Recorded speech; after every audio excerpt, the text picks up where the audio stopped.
Itu ada sepeda yang rodanya 3 tuh pit-pitan yang kecil. Ya, tahu saya tahu. Itu kan anak guru tetangga, punya kan karena guru. Saya tiap hari bagian dorong aja. Nggak pernah kebagian ngebos saya. Iya. Akhirnya cerita sama ibu saya kan, pengen dong, kata saya kayak itu. Kata ibu saya, nggak punya uang di mana. Nanti disunat. Kan punya duit. Ya, kalau ya. Nah, waktu disunat punya duit itu, saya dapat Rp750. Berapa? Rp750. Ini tahun berapa? Tahun 75. 76. Nah, saya kan pede tuh kalau cerita, oh saya punya sepeda nih, punya duit. Ibu saya bawa saya ke pasar. Di pasar ibu saya beli emas setengah gram. Marah lah saya. Karena itu uangnya. Saya dong enak aja pakai emas. Iya, emasnya buat saya. Buat Pak Deddy? Dimasukin di sini. Oke. Pak, boleh deketan ke mic? Dimasukin di sini.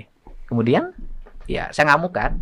Marah, ditendangin lah belanjaan ibu saya tuh. Merica saya tendangin, kemiri saya tendangin. Ibu saya bertahan. Itu yang punya, Singko yang punya. Tokonya udah tukerin aja sepedanya sama cincin. Ibu saya nggak mau. Maksudnya tukerin sama cincin, Pak? Artinya gini, udah cincinnya keluarin, ini sepeda, cincinnya diambil. Nah, itu dianggap pembayaran. Mereka kan tuker gitu loh. Nggak mau. Ibu saya nggak bisa. Saya nangis sampai rumah, ya udah pasrah. Kalah sama ibu saya. Waktu SD kelas 1, orang-orang gembala kambing tuh. Nah, gembala kambing, domba ya. Saya pengen dong kayak orang gembala domba. Saya bilang, uangnya dari mana jual? Itu cincin saya laku Rp8.000. Dari 700? 750. Akhirnya beli kambing dengan harga Rp7.500. Yang 500 bikin kandang. Dari situ saya menjadi pengembala. Jumlah domba saya sangat banyak, berkembang terus. Ibu saya nemenin setiap hari. Jadi kalau nyabit rumput musim hujan begini, ibu saya nemenin. Nyabit rumput hujan, nanti biasa kita dapat jamur. Dapat tuh jamur, dimasak di rumah. Kalau malam-malam saya sama ibu saya suka ngambil belalang. Pakai obor. Ibu saya dampingin saya ngambil belalang untuk bekal makan besok. Untuk maksudnya? Iya, itu digoreng. Apanya? Belalangnya. Bukan dijual? Digoreng untuk bakal makan. Dan ibu saya itu orang yang tidak pernah menyusahin bapak. Jadi kalau beras lagi nggak punya, ibu saya kan suka pakai, dulu itu orangnya suang ya, ditindik pakai emas. Yang kecil itu dia pergi ke pasar, dia jual sebelah. Nanti kalau udah nggak punya beras lagi, dia pergi lagi ke pasar, dia jual lagi sebelah. Dan yang menarik adalah ketika anak-anaknya makan, dia tidak pernah makan. Dia duduk, dia merhatikan anaknya yang lagi makan. Ini kan kalau gajian bapak saya itu kan hanya cukup untuk 3 hari. Ya, prajurit kan, anaknya 9. Nah, kemudian waktu makan itu kadang kami itu garam, makannya dikasih digoreng, terus kemudian dikasih bawang, dimasukin ke ke toples. Itu bekal makan kami. Dan ibu saya selalu lihat dari sudut. Ketika saya tanya, saya kan panggilnya Mi, udah makan belum?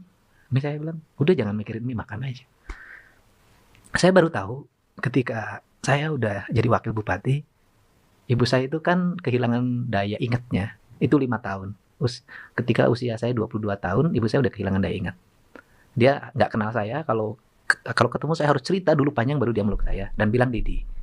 Dokter mengatakan ibu saya itu karena sering menahan lapar. Rupanya. Dan tidak, akibat menahan lapar ibu saya tidak tidur. And that's a fact to bring. Iya, dia malam tuh di kamar, beresin rumah buat anak-anaknya. Nyiapin lagi jam 4 pagi buat makan anak-anaknya, karena harus ada yang sekolah. Nah, pasti semua anak-anaknya sekolah dan jadi sarjana. Dan itu dampaknya dia tidak tidur, akhirnya mengalami kerusakan. Dan dia tidak cerita itu. Dan saya baru tahu. Jadi ini Bapak ada di sini, itu adalah pengorbanan seseorang. Ibu saya. Kalau bapak saya umurnya sekarang 91 tahun, itu pengorbanan ibu saya. Bapak saya makannya dipisahin, harus bergizi.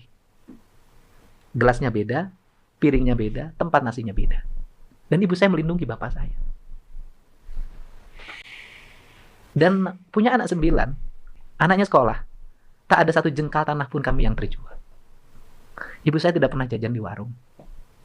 Kalau dia belanja ke warung, dia beli kebutuhan untuk anak-anaknya. Dan kadang kalau dia pergi ke warung sembunyi, karena takut anaknya ikut. Kalau anaknya ikut, nanti terganggu regulasi belanjanya. Makanya saya ketika memimpin, saya katakan, siapa guru ekonomi ibu di dunia ini? Ibu saya. Karena tanpa pendapatan tiap bulan, yang pasti bisa menyekolahkan anaknya dan tidak ada aset yang dijual.